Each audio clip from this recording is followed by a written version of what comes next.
Bonjour à tous, je suis Stéphane, le fondateur d'Influence for You. Bienvenue pour ce webinaire co-organisé avec AdsUp. On va aujourd'hui parler de SEM, donc Search Engine Marketing. En gros, c'est la pub sur Google et les réseaux sociaux, et en particulier de SEA, Search Engine Advertising, c'est-à-dire la publicité sponsorisée payante, et en particulier sur Google. Pendant que les gens arrivent, je vais continuer mon introduction. On va essayer surtout de voir les avantages d'avoir une stratégie qui allie le SEA avec les campagnes d'influence. Donc pour cela, j'ai le plaisir d'accueillir Maxime, qui est l'un des associés chez AdsUp. AdsUp est d'ailleurs notre agence de liens sponsorisés sur Google. Hello Maxime, on va faire ça à distance. Avant qu'on attaque le sujet, est-ce que tu peux nous dire rapidement qui tu es et ce que tu fais chez AdsUp? Hello Stéphane, bonjour à tous. Je m'appelle Maxime Faure, je suis directeur associé d'AdsUp Consulting, cabinet que j'ai rejoint à sa création en 2012. Tu as bien expliqué ce qu'on faisait. Effectivement, on est le premier acteur indépendant de France spécialisé en stratégie et optimisation de campagne, search, social et display programmatique. Donc on accompagne aujourd'hui de nombreux annonceurs sur tout type de secteur d'activité. Ça va de la start-up à de très grandes entreprises avec un portefeuille majoritairement composé de e-commerçants. Chez AdsUp, je m'occupe de l'accompagnement opérationnel des équipes et du développement de toute la partie innovation et automatisation pour vraiment rester à la pointe de notre expertise. Mais bon, assez parlé de moi. Est-ce que toi, du coup, Stéphane, tu peux m'expliquer ce que vous faites Eh bien oui Maxime, donc Influence for You, on est aujourd'hui 40, on est et une agence et une plateforme d'influence marketing basée à Paris.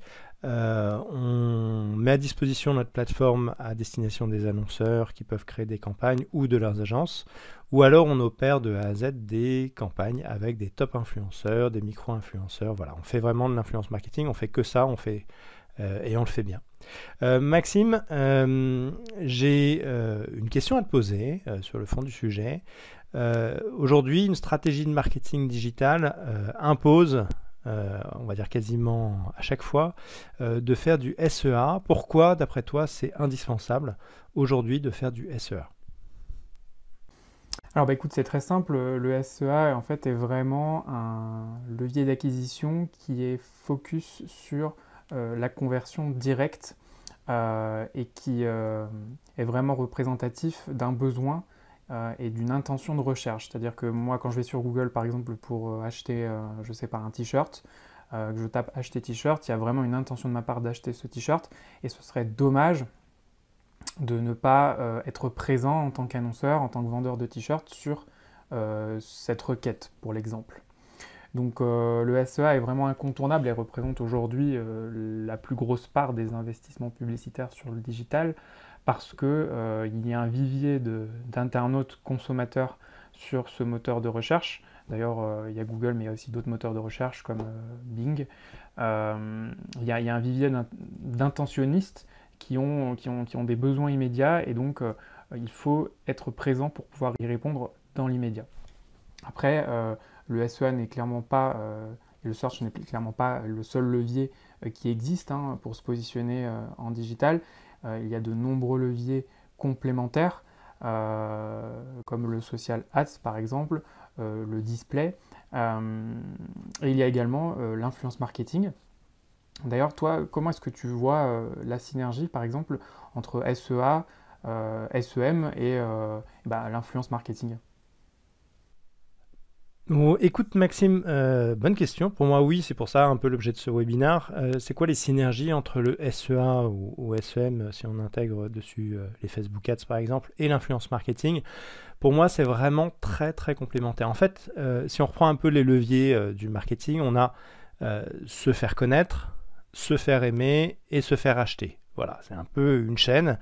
L'influence marketing, ça a vraiment agi sur les deux premiers leviers en particulier, c'est-à-dire se faire connaître, donc faire connaître sa marque, faire connaître son produit, comment il marche, quels sont les avantages consommateurs, où l'acheter, etc. Donc c'est se faire connaître. Se faire aimer, Bah, si l'influenceur parle de votre produit en bien, il va en parler à sa communauté. Et on est vraiment là au cœur de se faire aimer, ce qui va donner vraiment l'envie d'acheter. Et donc, après, c'est se faire acheter. Maintenant, se faire acheter, il ne sera pas directement, forcément, tout de suite dans l'acte d'achat. On n'a pas forcément besoin d'acheter un Magimix, par exemple, un robot de cuisine. Par contre, ça peut être un robot qu'on va faire plus tard parce qu'on a vu l'influenceur qui a parlé de ce produit-là, ce Magimix, ce Thermomix, etc., pour ne pas citer une marque en particulier. Mais on est vraiment dans une complémentarité. C'est-à-dire que l'influenceur va donner envie, enfin, va faire connaître la marque, va se faire acheter et donner envie de se faire acheter par la suite. En fait, l'influenceur va créer une confiance entre la marque, l'influenceur et sa communauté. Et donc le jour où l'internaute va taper dans le moteur de recherche le nom de la marque ou le nom du produit ou même le nom de la catégorie du produit, il va y avoir des liens sponsors qui vont apparaître. Et naturellement, le fait que l'internaute a entendu parler par l'influenceur de cette marque, de ce produit, va faire en sorte qu'il va beaucoup plus facilement cliquer sur le lien sponsor ou le SEO si jamais il y a des résultats aussi naturels et après aller acheter le produit. Donc on voit cette complémentarité. On n'achète pas forcément immédiatement après avoir vu un post Instagram, un produit, une vidéo, une story d'un influenceur. C'est pas forcément du direct, même si ça génère quand même des ventes. Et on va parler après de coûts d'acquisition. Mais c'est vraiment une complémentarité avec ces autres leviers, notamment le SEA. Voilà. Moi, j'avais une question à te poser, Maxime. Aujourd'hui, on est des leviers payants, hein, le SEA et l'influence marketing, même si on peut faire des opérations sans forcément rémunérer les influenceurs, mais disons que globalement, c'est des leviers marketing qui nécessitent des investissements soit en argent, soit en temps. Aujourd'hui, on sait qu'il y a beaucoup de marques qui, en cette période de crise, ont plutôt tendance à couper les budgets marketing. Pour toi, c'est quoi la stratégie à adopter? On doit tout couper, on doit au contraire développer, on doit adopter certains tips. C'est quoi la stratégie qu'il faut suivre? Alors écoute, très bonne question. On a eu tous les cas de figure, je pense, chez HeadsUp, soit d'annonceurs qui ont souhaité tout couper, d'autres pour qui le contexte actuel joue positivement, aussi étrange que cela puisse paraître, il y a des secteurs qui sont favorisés, donc pour qui les budgets augmentent. Je crois que personne n'a rien fait entre nous. Soit ça part à la baisse, soit ça part à la hausse, mais il n'y a pas d'indifférence par rapport à ce qui se passe. Donc, j'ai envie de te dire, nous, notre recommandation, c'est pas blanc ou noir. C'est-à-dire que on déconseille fortement de couper les investissements complètement. C'est dangereux de couper sa présence, surtout, encore une fois, sur un levier comme le SEA où les personnes qui viennent faire des recherches ont un besoin derrière. Qu'il y ait crise ou pas crise. Donc c'est important d'être présent. Même si à court terme le chiffre d'affaires ou les résultats peuvent être impactés, que le taux de conversion est moins bon ou quoi que ce soit, il est possible malgré tout de garder en mémoire les personnes qui ont justement fait ces recherches sur le moteur. Donc même si à court terme les performances sont moindres, il est possible d'embaser en fait, et de créer un bassin d'audience spécial pour le contexte actuel, enfin spécial pour le contexte crise, on va dire, et ensuite de capitaliser sur ce bassin plus tard lorsque la crise est passée, en tout cas lorsque les choses vont mieux et que l'activité repart. Donc couper complètement les campagnes, pour moi, c'est une erreur parce qu'on se prive justement de garder en mémoire tous les intentionnistes de cette période. Mais bon, bien sûr, il faut quand même vigiler les investissements. C'est pas facile pour tout le monde, donc il faut savoir aussi faire des arbitrages, peut-être regarder certaines campagnes ou d'autres, ou les plus performantes du moment. En tout cas, bien sûr, il faut réagir, il faut optimiser, mais il ne faut pas se dire ok, je coupe tout et on attend que ça reparte, quoi. D'ailleurs, c'est marrant que tu parles de ça parce qu'on a fait une étude notamment sur notre blog qui révèle que, qui parle un peu des nouvelles tendances de consommation des Français pendant le confinement. Et qu'est-ce qu'on observe? Que les gens en fait, sont en quête de lien social avec une consommation des réseaux sociaux en hausse. Donc ça peut aussi venir intégrer la stratégie, hein. Les gens n'ont jamais passé autant de temps sur les écrans que pendant cette crise. Mais aussi en termes de divertissement, il y a beaucoup d'audience qui est au rendez-vous, notamment sur YouTube avec un trafic qui explose littéralement. À ton avis, toi, comment les annonceurs peuvent exploiter ça, tu penses? Écoute Maxime, comme toi, je suis tout à fait d'accord. Je pense que il faut vraiment, dans ces périodes-là, investir et peut-être encore plus en marketing. On a sorti un article là-dessus sur différentes études de l'impact de couper des budgets marketing en période de crise. Ce qu'il faut savoir, c'est que si vous coupez 50% de votre budget marketing, vous allez mettre 3 ans à vous en remettre. Voilà. Un autre exemple, plus concret, dans les années 90, McDo avait arrêté la pub. Il y avait eu une mini-crise à cette époque. Ils ont perdu, un an après, 28% de leur chiffre d'affaires en ayant coupé ses budgets. Quand Pizza Hut a dit non, non, moi en période de crise, je continue à investir. Et ils ont gagné 68% de chiffre d'affaires en période avant-après. On voit que c'est plutôt des opportunités où vous avez plus d'espace. Il faut bien faire votre marketing, bien sûr, mais vous avez plus d'espace pour parler. Les autres sont frileux. Profitez-en. Il y a souvent aussi plus de besoin de communiquer, plus d'audience aussi sur les réseaux sociaux. Donc, c'est à mon avis le bon moment de le faire. Moi, ce que je vois, c'est que la crise a apporté quoi? Une augmentation du trafic sur les réseaux sociaux. Donc l'audience est là, l'est de plus en plus et ce sera durable et de plus en plus durable. Deuxièmement, un vrai besoin de proximité et d'authenticité. Quand l'influenceur parle, c'est une vraie personne et donc faire des campagnes avec des influenceurs apporte cette proximité, cette authenticité. Et ensuite, la crise et le confinement a engendré une nécessité d'être plus créatif et de voir d'autres formats. Et donc l'influence marketing a su aussi se réinventer et a apporté d'autres formats. Donc pour moi, je dirais on a un triple cocktail explosif dans le bon sens du terme, avec l'augmentation du trafic durable sur les réseaux sociaux, un besoin de proximité et d'authenticité, et une créativité. Et donc pour moi, il faut vraiment investir maintenant, en ces périodes, en marketing, et notamment en influence marketing, et avoir le bon mix aussi avec d'autres leviers comme le SEM.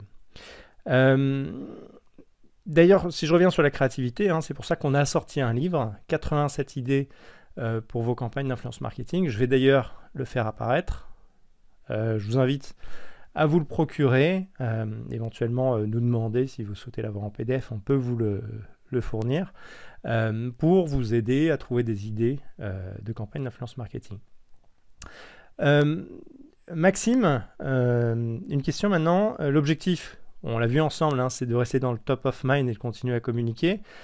Pour toi, en cette période, comment concrètement communiquer et montrer sa plus-value à ses clients à travers des leviers type SEA, SEM? Moi, je vois 3 best practices, on va dire, qui permettent de s'adapter au contexte et qui gravitent en fait toujours autour de cette notion d'audience. D'abord, il est important de personnaliser en fait le message en SEA que vous allez délivrer, donc de revoir le contenu de vos annonces pour vraiment signifier à l'internaute que vous avez pris la mesure du contexte actuel et que vous avez fait le nécessaire. Informez-les, c'est-à-dire est-ce que les livraisons sont maintenues? Si oui, sous quel délai est-ce que vous livrez? Quelles sont les actions que vous entreprenez pour faire face à cette crise en tant que marque responsable? Quelle est votre plus-value pour les gens? Voilà, n'hésitez pas dans vos annonces directement à parler de ça et des actions que vous avez mises en place pour répondre à vos clients. Ensuite, toujours autour de ces audiences-là, personnalisez les mots-clés sur lesquels vous vous positionnez. Bon, d'une part en fonction de leur performance, mais aussi en fonction des personnes qui les recherchent. Par exemple, on peut se dire que tous ceux qui font des recherches pendant le contexte crise voient un certain type de message adapté. Et ensuite, spécifiquement pour ces personnes qui auront fait des recherches pendant la crise, vous leur montrerez un message dédié après la crise. C'est-à-dire que tous ceux qui vous auront cherché pendant la crise, vous leur parlerez d'une certaine manière par la suite.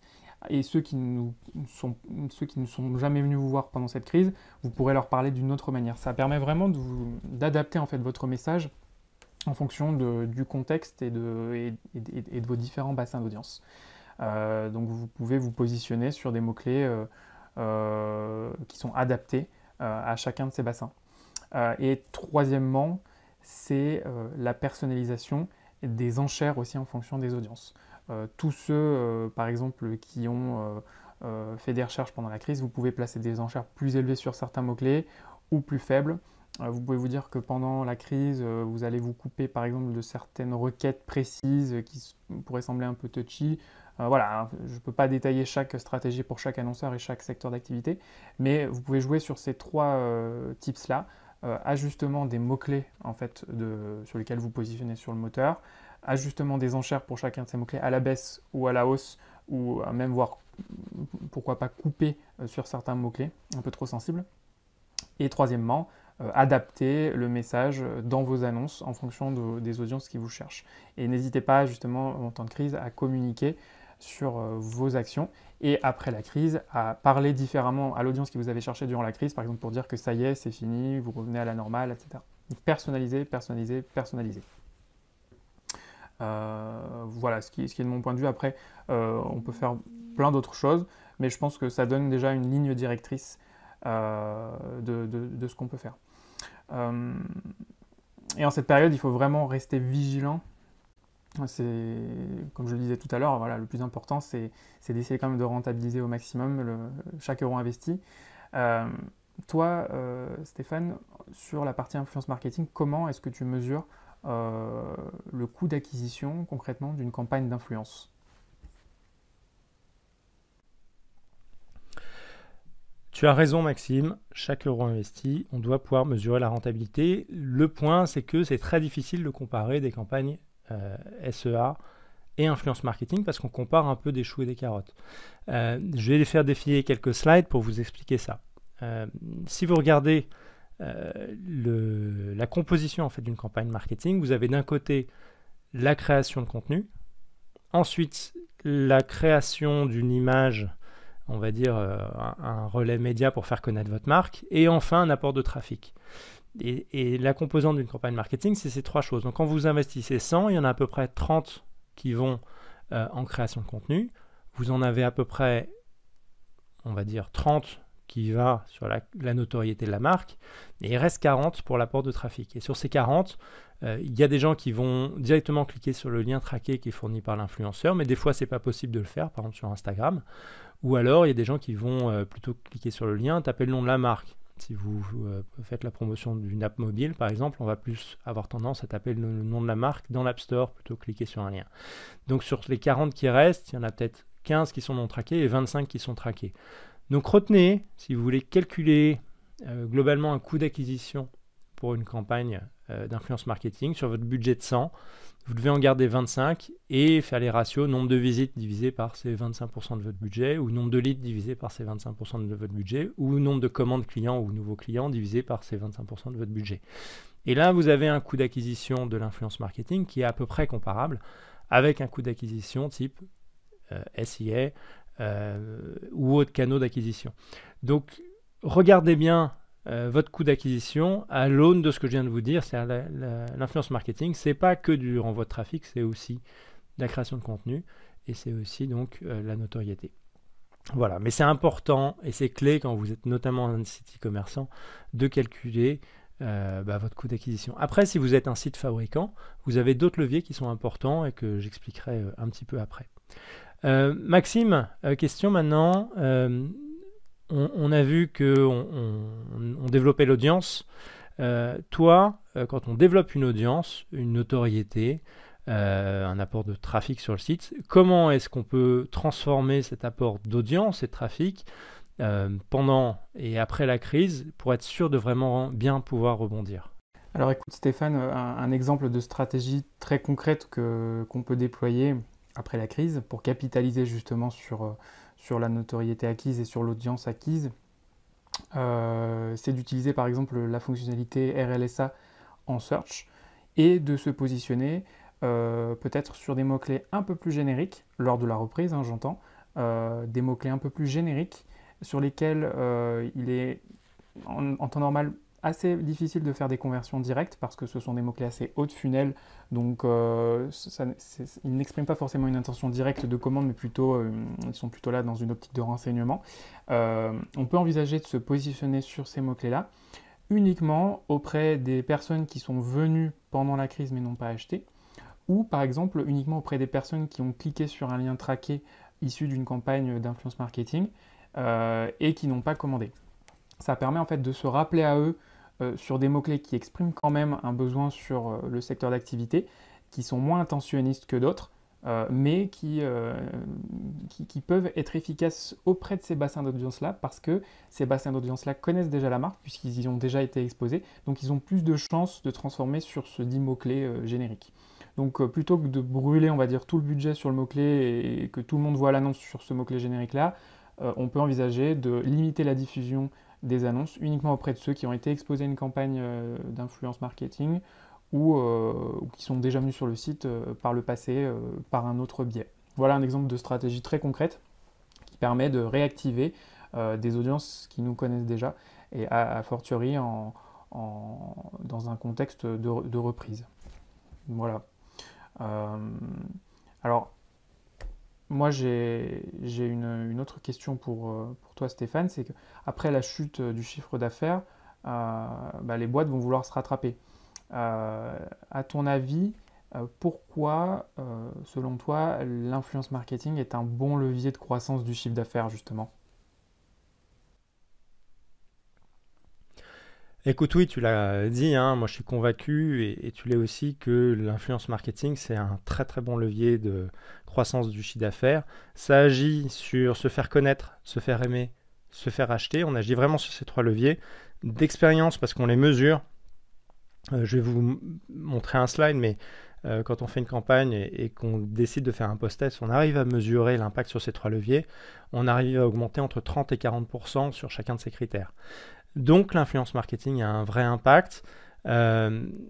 Pourquoi est-ce qu'on pense que c'est vraiment un bon levier en période de crise pour augmenter le chiffre d'affaires? Parce que l'audience est là. Aujourd'hui, les 15-35 ans ne regardent plus la télé, enfin sauf quand ils sont confinés, mais sinon en période générale, ils ne regardent plus la télé, ils sont sur les réseaux sociaux. C'est très complémentaire avec le SIA. Donc il faut vraiment investir en marketing et notamment en influence marketing qui a des impacts sur se faire connaître, se faire aimer, se faire acheter. Je crois qu'on n'a plus de questions dans ce qu'on avait préparé, Maxime. Je vais conclure et te passer la main juste après. Écoute, j'étais vraiment ravi de faire ce webinaire avec toi. J'ai vu qu'il y avait pas mal de commentaires. On va pas forcément répondre à tous. Nos équipes vont éventuellement vous recontacter pour répondre à vos questions, ou si vous voulez être contacté, dites-le bien. Moi, je vous invite vraiment à nous appeler pour voir si on peut répondre à vos besoins de communication. Pendant cette période un peu compliquée, on fait des offres un peu promo sur le premier mois d'abonnement à la plateforme notamment, donc n'hésitez pas à en parler à votre commercial. Et puis je vous invite aussi à nous demander le livre en PDF qu'on peut vous donner gratuitement. Je vous le remets ici. Donc vraiment contactez-nous et puis faites parler d'Influence for You et de Adds Up autour de vous. Comme partenaire pour développer vos stratégies marketing. Je laisse la parole à Maxime. Je vous remercie beaucoup de m'avoir écouté. Je vous dis à très bientôt. Ce webinaire sera aussi en replay, donc vous pourrez le passer à vos collègues s'il vous a plu, simplement en leur transmettant le lien. À bientôt, Maxime, je te laisse la main. Merci Stéphane, un grand merci pour cet échange. À vous aussi qui nous écoutez, merci pour votre attention. De notre côté, si certains éléments, certains points qui ont été dits vous parlent et que vous avez besoin d'un accompagnement un peu plus poussé, bien sûr, sur la partie campagne d'acquisition, que ce soit en search, en social ou en display, display programmatique, n'hésitez pas à nous contacter. Rendez-vous sur adzup.fr et n'hésitez pas à nous solliciter si vous avez besoin de conseils particulièrement pendant le contexte crise ou même au-delà, pour faire face à la reprise. On sera ravis de vous accompagner et de répondre à vos différentes problématiques, quel que soit votre secteur d'activité. Je vous dis à très bientôt. Ciao, ciao.